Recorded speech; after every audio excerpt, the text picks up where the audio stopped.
Okay, so welcome, my friends.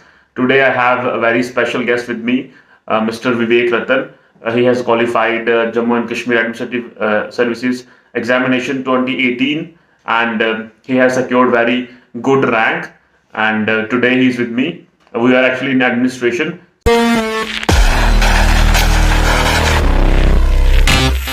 So जैसा कि मैंने आप सबको कहा था कि कोई भी तरह की हेल्प जो मैं आपके लिए ला सकता हूँ, अलग अलग ऑप्शनल से, जिनका अलग अलग स्ट्रेटजीज रही हैं, अलग अलग डिपार्टमेंट से, अलग अलग रीजन से, वो मैं कोशिश करूंगा कि मैं अपने चैनल पे लाऊं। और सर मेरे साथ हैं, he is more than happy and willing to help you all guys.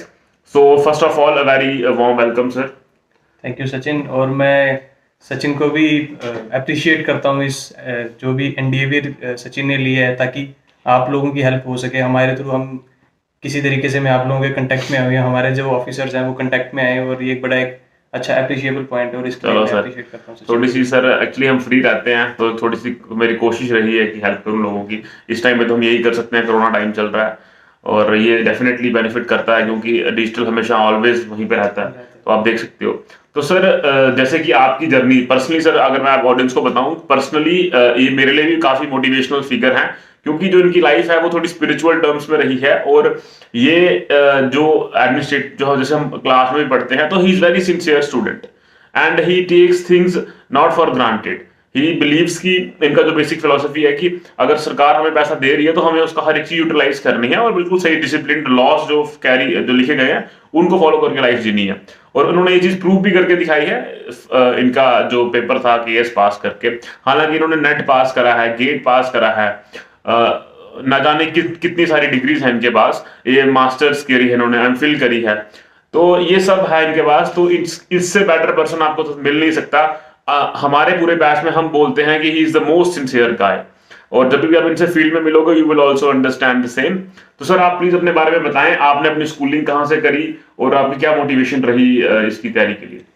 मेरा जन्म जम्मू का ही है, तालाब तिल्लो के आगे गांव पड़ता है, खेड़िया गोल गुजराल कैंप के आगे। तो बेसिक स्कूलिंग मेरी वहाँ से ही थी, लेकिन उसके बाद मैंने शिफ्ट किया सुंदरबनी में। तो क्लास थर्ड से क्लास 12 तक मैं सुंदरबनी रहा, और सुंदरबनी का एरिया इतना अच्छा था, वहाँ इतने अच्छे लोगों से मिला, इतना इतना सीखा वहाँ से कि अब मैं अपनी कर्म भूमि जो है वो सुंदरबनी को मानता हूँ। जन्म भूमि मेरी जम्मू, कर्म भूमि मेरी सुंदरबनी। तो वहाँ से मेरी स्कूलिंग हुई, खासकर मेरी स्कूलिंग स्वामी विश्वात्मानंद सरस्वती ट्रस्ट, वहाँ पे स्कूलिंग हुई, और उसके बाद न्यू पब्लिक स्कूल सुंदरबनी, वहाँ पे मेरी स्कूलिंग हुई। तो वहाँ से काफ़ी सीखने को मिला। तो 12th के बाद में जीजीएम साइंस कॉलेज मैंने एडमिशन ली। तो वहाँ से मैंने BSc with subjects botany, zoology and chemistry वो ली है। तो उसके बाद फिर मैंने MSc department of botany, university of Jammu, वहाँ से एमएससी की। तो एमएससी करते करते ही मैंने उस टाइम नेट की तैयारी की। नेट जेआरएफ हुआ मेरा, गेट हुआ, आईसीआर नेट, कुछ एग्जाम्स थे वो क्वालिफाई किए। उसके बाद मैंने एक साल तैयारी की, दिल्ली गया मैं, एक साल तैयारी की, क्योंकि मैं थोड़ा साइंटिफिक फील्ड का था, और एडमिनिस्ट्रेटिव सर्विसेज या केएएस जैसे एग्ज़ाम्स होते हैं, इनकी डिमांड्स कुछ और थी। तो मुझे बिल्कुल भी आइडिया नहीं था, और जब गया था तो मैं एकदम ज़ीरो था। लेकिन अब शायद डिजिटल लेवल पे इतनी चीज़ें अवेलेबल हैं कि हमको दिल्ली जाने की ज़रूरत नहीं है। लेकिन जो जिसको आइडिया नहीं हो, जो मेरे जैसा, जो उस टाइम जो था, मुझे कुछ नहीं पता था कैसे तैयारी करनी है, क्या रिसोर्सेज यूज़ करने हैं, तो दिल्ली चला गया, वहाँ से सीखने को मिला काफ़ी ज़्यादा। तो उसके बाद मैं वापस आया, और साथ साथ मैंने अपनी तैयारी भी कंटिन्यू रखी, और साथ साथ मैंने अपनी एमफिल भी ज्वाइन कर ली। बहुत ही बढ़िया सर। तो मैंने साथ साथ एग्ज़ाम्स की तैयारी की, केएस की एग्ज़ाम की तैयारी की, और साथ में मैंने एमफिल अपनी पूरी की। तो एमफिल जब मैंने सबमिशन की तो उसके बाद मेरा केएस का भी रिज़ल्ट आ गया, और मैंने ये भी क्वालिफाई कर लिया। हाँ, लेकिन ये है कि मैं ये कहना चाहता हूँ कि दिल्ली जाने की ज़रूरत नहीं होती है। हम यहाँ पे रह के भी कर सकते हैं, प्रोवाइडेड है कि गाइडेंस सही हो। जैसे साहिल के जैसे, जिस तरीके से इनका सचिन का, जिस तरीके से इनका एक आपको हेल्प कर रहे हैं डिजिटल प्लेटफॉर्म्स के थ्रू, तो ये एक बहुत अच्छा एक आपके पास मौका है कि आप अपने पैसे बचा सकते हो, अपने पेरेंट्स के जो रिसोर्सेज हैं उनको बचा सकते हो। ऑप्टिमम यूज़ करो अपना जो टाइम है, और इसके थ्रू, इस बिल्कुल चीज़ के थ्रू आप अपना सही रास्ता अपनाओ। तो फ्रेंड्स आपने सुन लिया होगा कि सर ने कि आपकी लाइफ भी काफी मोटिवेटिंग रही है। पूरी लाइफ में पढ़ना ही पड़ता है till you get selected, so negative होने की जरूरत नहीं है लाइफ में। और जैसे इन्होंने कहा कि coaching is also not important, तो बिल्कुल सही बात है। देखिए यूट्यूब पे एवरीथिंग इज अवेलेबल और that too in better quality. ठीक है, toppers are here, lecture series are here, everything is there, जो you don't need to physically go there. हाँ, अगर आपके पास टाइम है, मतलब कॉलेज के बाद अगर आप काफी यंग हैं और आपके अपने दिमाग से वो निकालना चाहते हैं कि भाई मैंने कोचिंग, क्योंकि अगर आप 1-2 साल के बाद स्टार्ट करेंगे तो आपको दिक्कत आएगी, मैंने पहले भी कहा था। फिर आप दिमाग में बोझ लेके चलते हो कि यार मैंने कोचिंग नहीं करी है, शायद तो नहीं हो रहा, तो नहीं हो रहा। तो वो अगर आपके पास यंग हो, टाइम है, तो आप कर सकते हो कोचिंग, लेकिन इंपॉर्टेंट थिंग इज कि आप जल्दी करें, क्योंकि उसके कोचिंग से कुछ नहीं होगा, उसके बाद आपको खुद ही पढ़ना पड़ेगा। तो अगर आपको एक्सपोजर भी वो लेना तो जल्दी लें, लेट ना करें। और self study is the best thing, चाहे बाद में करो, बाद चाहे पहले करो, करना तो सेल्फ स्टडी ही पड़ेगा, जैसे सर ने आपको बताया।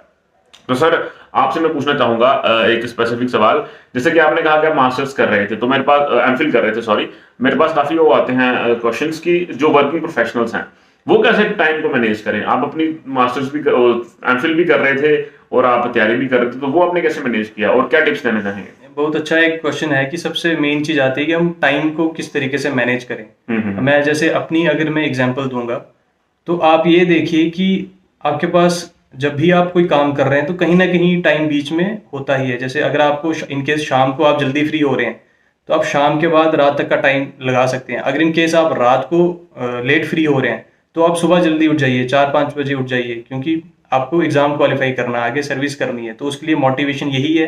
सुबह अगर आप जल्दी उठ के, तो आप ये मान लीजिए कि आपका 50% काम वहां पे ही हो गया। सुबह जल्दी उठ के पढ़िए। मेरा जैसे यही स्ट्रेटेजी होती थी कि मैं सुबह जल्दी उठ जाता था, 4 बजे, 4:30 बजे, 5 बजे उठ जाऊंगा, 8 बजे तक पढ़ लूंगा, 9 बजे तक पढ़ लूंगा। या अगर इन केस में सुबह नहीं उठ पाया या थकावट हो गई तो वही जो टाइम है वो रात को यूटिलाइज करूंगा, लेकिन वो करना ही करना है। जैसे कई बार मैं मेटाडोर्स में ट्रैवल करता था जब मैं यूनिवर्सिटी से वापस आता था, तो मेटाडोर में जब मैं कई बार देखा कि काफ़ी लोग हेडफोन्स लगा के गाने सुन रहे होते हैं, तो मेरे दिमाग में आया कि यार क्यों ना मैं इस टाइम का भी यूटिलाइज करूं। मेटाडोर थोड़ी पीछे वाली पकड़ता हूं ताकि बैठने की जगह मिल जाएगी। सही बात है। बैठ के हेडफोन्स लगा के, आजकल स्मार्टफोन सभी के पास हैं, तो वहाँ पे मैं वीडियोस लगा लूँ, वहाँ पे मैं कुछ लेक्चर्स लगा लूँ और उसको लगातार सुनता रहूँ। अगर इन केस वीडियो लेक्चर नहीं है तो फोटोग्राफ खींच लो अपनी बुक का, उसको बार बार देखता रहूँ। क्योंकि कई बार ये ज़रूरी नहीं है कि आपको पढ़ने का ही टाइम मिल रहा है, कई बार आप पेज पलटते जाएंगे तब भी आप टॉपिक्स को जब एक बार गो थ्रू करेंगे, ऊपर ऊपर से देखेंगे, तो वो अपनी इंस्टेंट मेमोरी में वो चीज़ रहती है।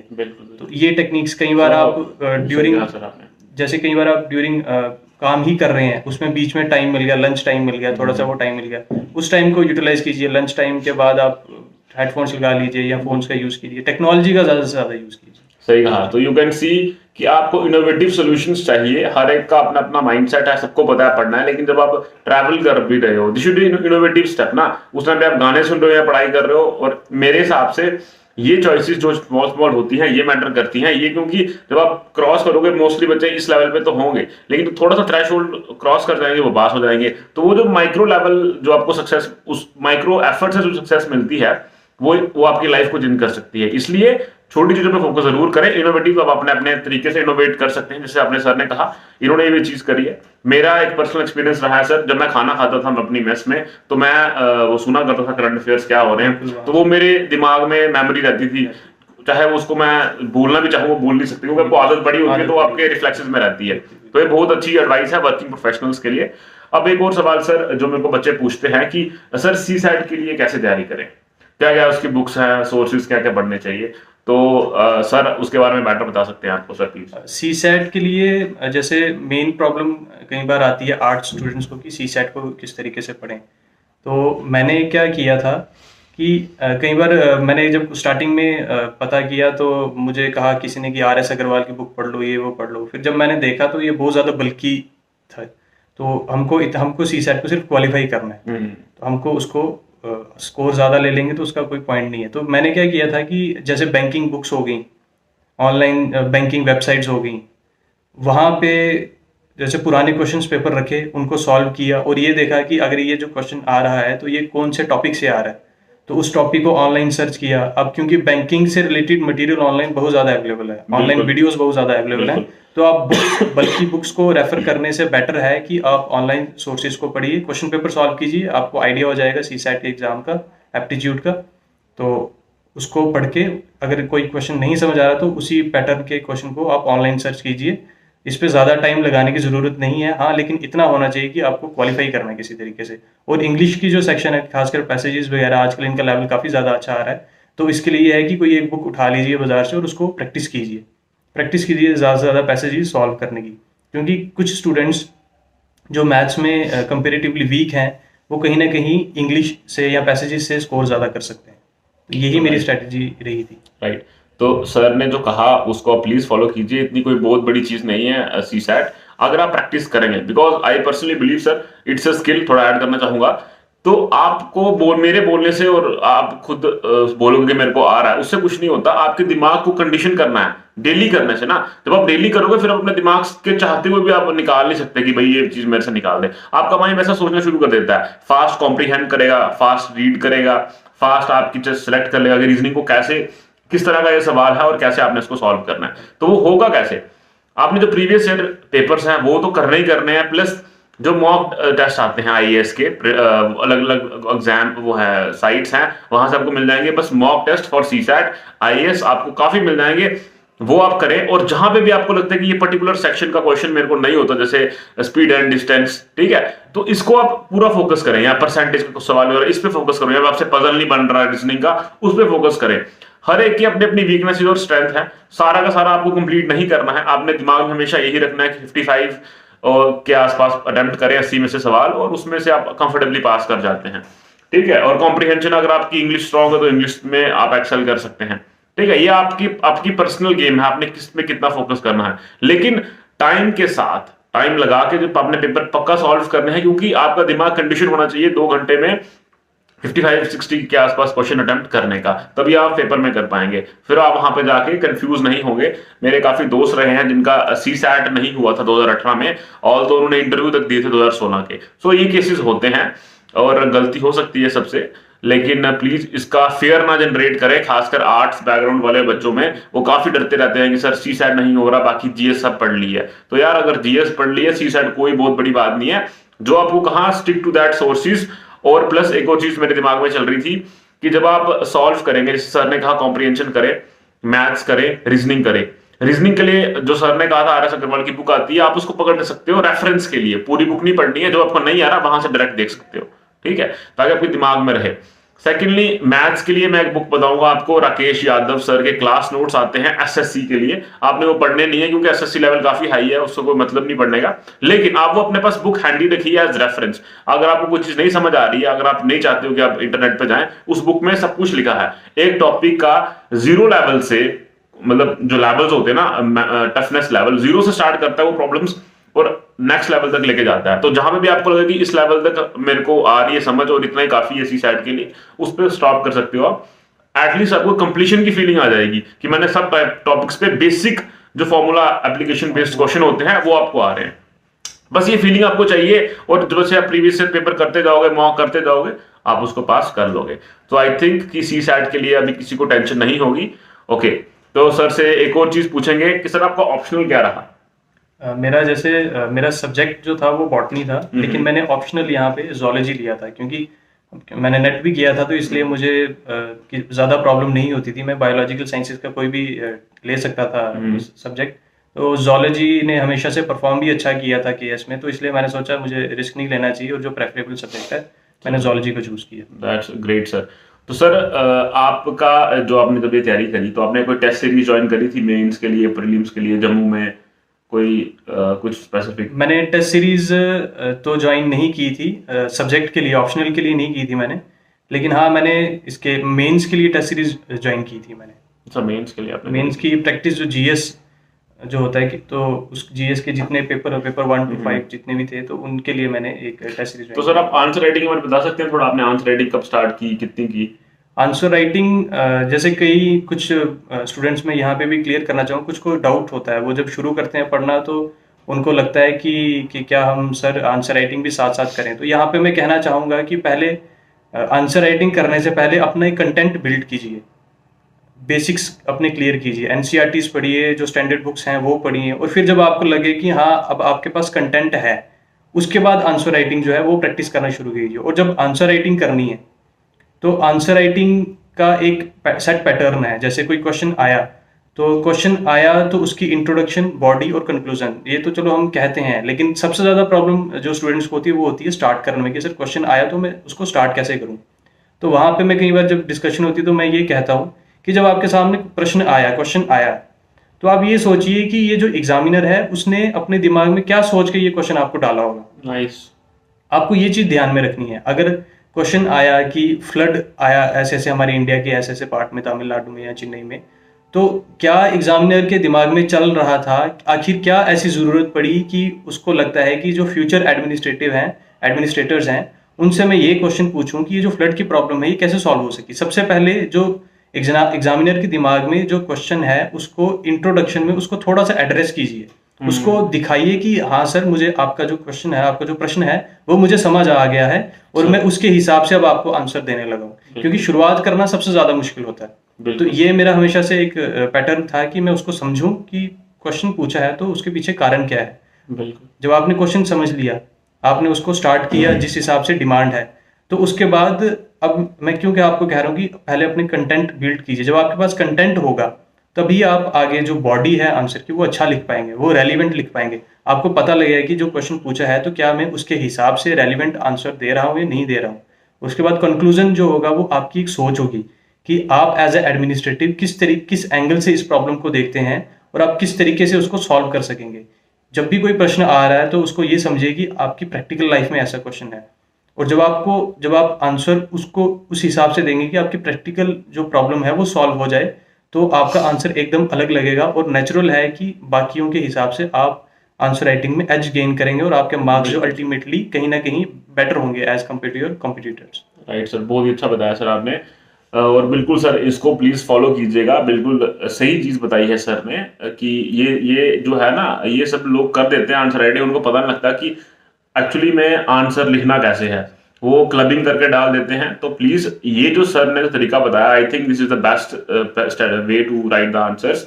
अब एक और सर चीज आपसे पूछना चाहूंगा, एक्चुअली सारे एक्सपीरियंस के डाउट्स हैं, मैं पढ़ता रहता हूँ ये कमेंट्स, तो मैं एक्चुअली वही स्पेसिफिक पूछ रहा हूँ। तो एक और सर इनका डाउट रहता है कि करंट अफेयर्स पहले तो कहाँ से लेके कब तक पढ़े, पेपर से पहले, जैसे अभी जून के आसपास पेपर होगा तो कब तक पढ़ना चाहिए, पिछले साल से लेके अभी तक कब तक, और कैसे अप्रोच क्या रहनी चाहिए करंट अफेयर्स पढ़ने की, दो चीजें सर। जैसे मेरी यहाँ पे क्या अप्रोच रहती थी, सबसे पहली बात तो यह है कि कहीं जब स्टूडेंट्स शुरू करते हैं तो वो करंट अफेयर्स पे ज्यादा फोकस करते हैं। मैंने जितना मैं उनसे बात की, लेकिन मेरा उनको एक सजेशन होती है कि आप करंट अफेयर्स पढ़िए, न्यूज़पेपर पढ़िए, लेकिन जब आपने बेसिक नहीं पढ़ा, हिस्ट्री, ज्योग्राफी, पॉलिटी, इकोनॉमी नहीं पढ़ी है और आप न्यूज़पेपर पढ़ रहे हैं, तो वो एक किस्म की आपको समझ कुछ नहीं आएगी, लेकिन एक कन्फ्यूजन क्रिएट होगी दिमाग में। किसी कंसेप्ट को सॉल्व होने के लिए कंफ्यूजन क्रिएट होना जरूरी है। कहीं कहते हैं कि हमको नहीं समझ आ रही और हम छोड़ देंगे, वो गलत है। आप रेगुलर न्यूज़पेपर पढ़िए, नहीं समझ आ रही कोई बात नहीं, आप अपने बेसिक बुक्स पे फोकस कीजिए, जो स्टैटिक पोर्शन है उस पर फोकस कीजिए। कहीं ना कहीं वो जो करंट अफेयर होता है वो कहीं ना कहीं स्टैटिक से ही रिलेट करता है और उसमें जो एडिशन होती है वो बड़ी माइनर सी होती है। लेकिन अब हमने क्योंकि हमने स्टैटिक पोर्शन अच्छे से कवर नहीं किया होता, इसलिए हमको लगता है कि करंट अफेयर बहुत ज़्यादा है। लेकिन मेरी यहाँ पे एक सजेशन होगी, न्यूज़पेपर पढ़िए, स्टार्टिंग जो स्टेजेस होगी पढ़िए, कन्फ्यूजन क्रिएट होगी दिमाग में तो उसको ज़्यादा आपने प्रॉब्लम नहीं लेनी है, ज़्यादा फोकस भी करंट अफेयर पे नहीं करना। आप सिंपल एक बार गो थ्रू कीजिए न्यूज़पेपर पे और जो फोकस है वो अपने स्टैटिक पोर्शन पे रखिए। जब आपके एक बार आपका स्टैटिक पोर्शन में कमांड अच्छा हो गया, फिर आपको लगेगा कि current affair is just a matter of time, उसमें आपको ज़्यादा टाइम नहीं लगेगा। अब जैसे एग्जाम्पल मैं आपको कोई कोट कर देता हूँ, इकोनॉमी की अगर कोई जैसे 1-2 साल पहले मर्चेंट डिस्काउंट रेट का क्वेश्चन आया, तो ये कहीं ना कहीं न्यूज़ में चल रहा था क्योंकि उस टाइम डिजिटल जो ट्रांजैक्शंस थी उसके ऊपर बहुत ज़्यादा फोकस था। मर्चेंट डिस्काउंट रेट आपको नहीं भी कंसेप्ट समझ में आया, लेकिन जब आप न्यूज़पेपर गो थ्रू करेंगे तो कहीं ना कहीं आप इस टर्मिनोलॉजी को पढ़ेंगे।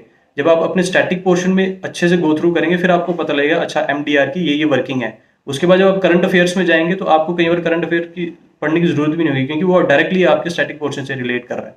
अगर कोई पॉलिटी की एग्जाम्पल चल रही है, कोई लॉ की एग्जाम्पल चल रही है, कोई लेजिस्लेचर की कोई न्यूज़ चल रही है, तो वो डायरेक्टली आपके स्टैटिक पोर्शन से रिलेट करती है। इसलिए गो थ्रू कीजिए, नहीं समझ आ रहा है तब भी एक बार पढ़ लीजिए न्यूज़पेपर से, लेकिन अपने स्टैटिक पोर्शन को ज़्यादा स्ट्रॉन्ग कीजिए। जब आपका स्टैटिक पोर्शन स्ट्रॉन्ग होगा, करंट अफेयर जो है आपको बड़ी आराम से बहुत स्मूथली समझ आ जाएगा सब कुछ। बिल्कुल। और सर ये जो कहाँ से कब तक पढ़ना चाहिए उसका क्या आप जैसे अभी जैसे JKPSC के एग्जाम के लिए तो मुझे लगता है कि 1 year is more than sufficient. Yes, एक साल yes.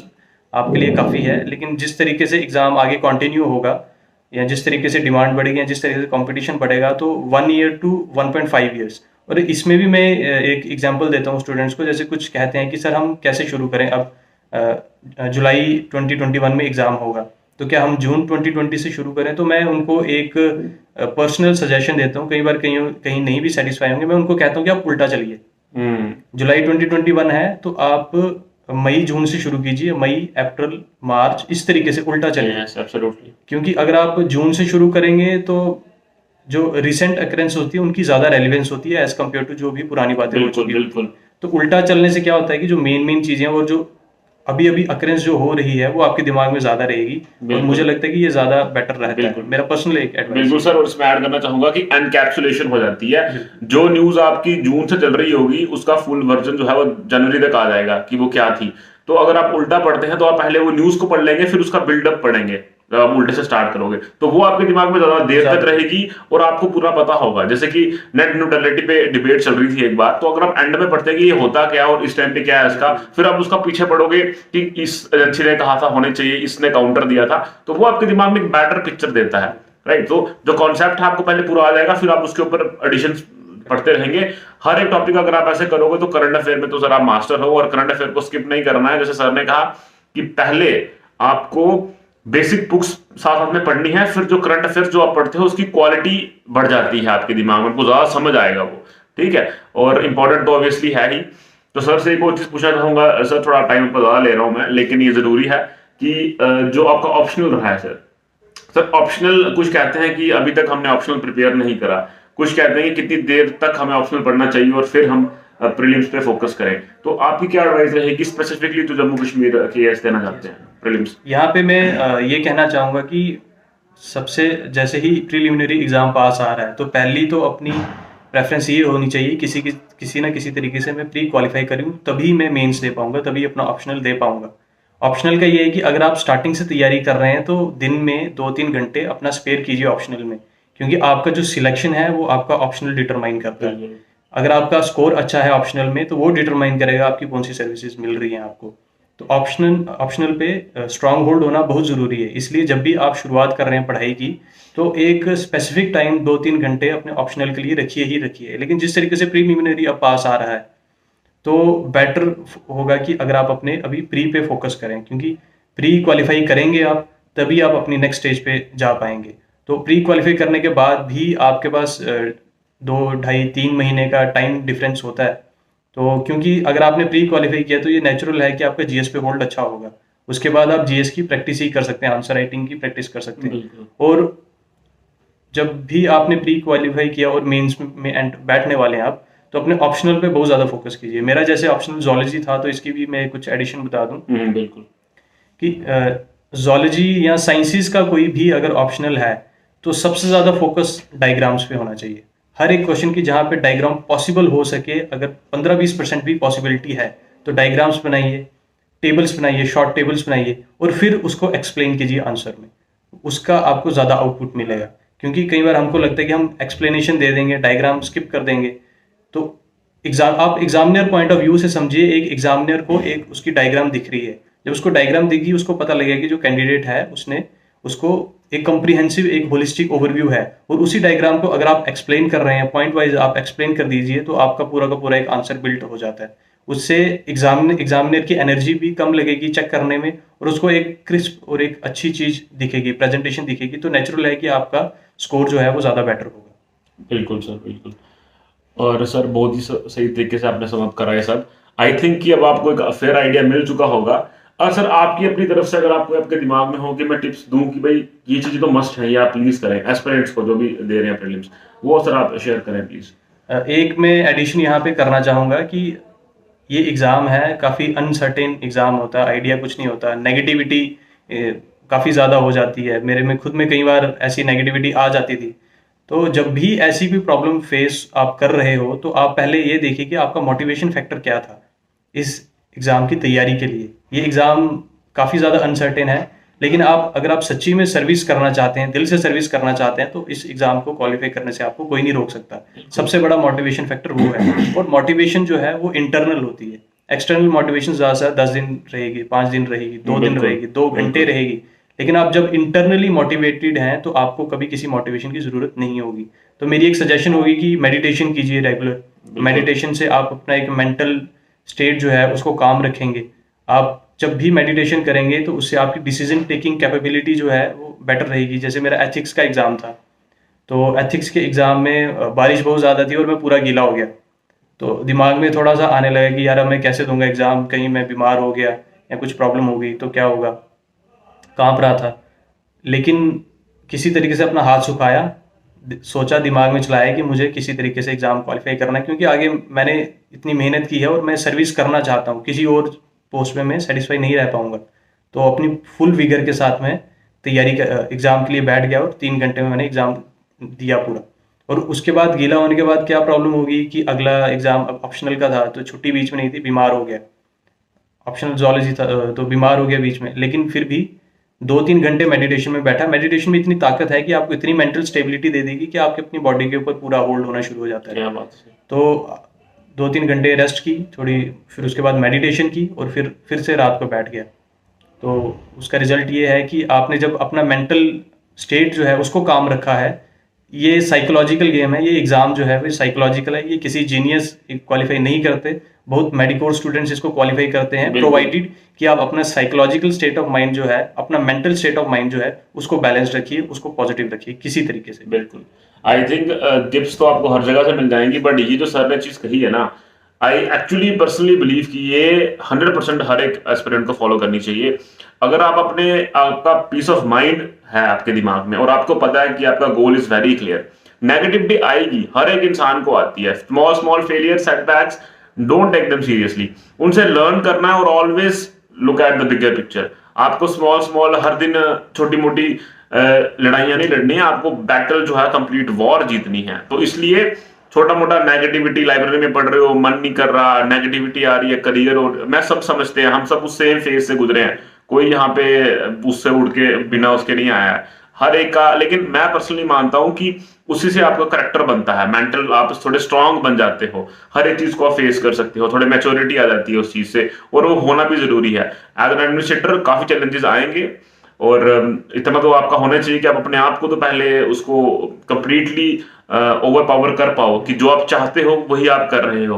Okay, so the point is कि जो सर ने कहा उसको प्लीज फॉलो करें। आपकी जो मेंटल हेल्थ है वो बहुत जरूरी है, स्टेबल होना। मेडिटेशन करें, आप अपनी हॉबी कर सकते हैं, जो भी आपको चीज अच्छी लगे। अपने दिमाग में एक बर्निंग डिजायर जरूर होनी चाहिए कि मेरे को करना क्यों है, राइट। अगर आपके दिमाग में ये है, आपको टेम्पररी कोई रोक सकता है, take my word, but not permanently, right. So अंदर से डेडिकेटेड रहिए और डेफिनेटली आप ये चीज कर लोगे। और सर का मैं थैंक यू करना चाहूंगा, सर ने अपना वैल्यूएबल टाइम निकाला और अपने अंदर को एक्सप्रेस करा। आप डेफिनेटली सर से फील्ड में मिलोगे तो यू विल फील कि मैं जो तारीफ कर रहा हूँ वो सिर्फ सुपरफिशियल नहीं है, इट एक्चुअली ये इसके हकदार है। तो प्लीज आप सर से भी डायरेक्टली, क्योंकि यहाँ पे मैंने आपको बड़ी बार कहा है कि all of KS officers are willing to help you guys. कभी प्लेटफॉर्म नहीं मिलता, कभी वो पर्टिकुलर क्वेश्चंस नहीं मिलते, कुछ ना मजाक वाले लोग भी काफी होते हैं, क्रिटिसाइज करते हैं लोग, ठीक है, उनको क्या रिप्लाई करना। लेकिन अगर आपके पास जेन्युइन क्वेश्चंस हैं तो सर आप फेसबुक पे होंगे, इंस्टाग्राम पे हैं, विवेक रतन सर का नाम है, और आप इनको कांटेक्ट कर सकते हो, he will definitely help you. और sir very big thanks for coming here. Thanks तो मैं बेसिकली सचिन का बोलना चाहूंगा कि इतना अच्छा प्लेटफॉर्म है कि इसके थ्रू मैं आप लोगों के कांटेक्ट में आ पाया, क्योंकि मैं सोशल मीडिया पे काफ़ी कम एक्टिव हूँ, एक इंस्टाग्राम ही है मेरा, तो मेरी काफ़ी कनेक्टिविटी कम है। लेकिन सचिन के थ्रू मैं आपके कांटेक्ट में आ पाया, तो थैंक यू मैं सचिन को बोलना चाहूँगा। चलो सर, बहुत बहुत धन्यवाद।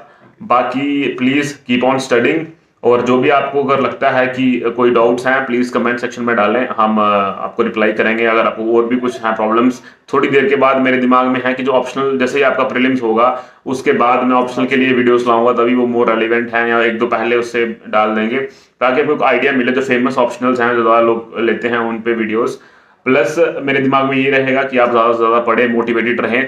टॉपर्स देखिए सर, टॉपर्स कोई एक्स्ट्रा चीज नहीं पढ़ते, एक डाउट मैं आपको क्लियर कर दूं, नॉर्मल चीजें आपको मोस्टली पता होती हैं, लेकिन जब हम उस चीज को बोलते हैं तो आपको एक रीइंफोर्समेंट हो जाती है कि जो मैं कर रहा हूं या कर रही हूं वो बिल्कुल सही कर रहा हूं, तो फिर आप और चार्ज हो जाते हैं, आपको लगता है कि आप गेम में हैं। और यही हमारा एजेंडा है, इससे हम बड़ा कुछ नहीं आपको बता रहे, बस यही चीजें हैं कि आप प्लीज स्टिक रहें, क्योंकि आपको एक दिन स्टिक नहीं रहना, आपको पूरी प्रेपरेशन में स्टिक रहना है।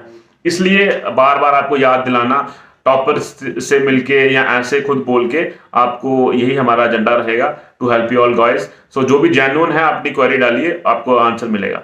सो that's it, thank you sir once again and जय हिंद, see you all guys, bye.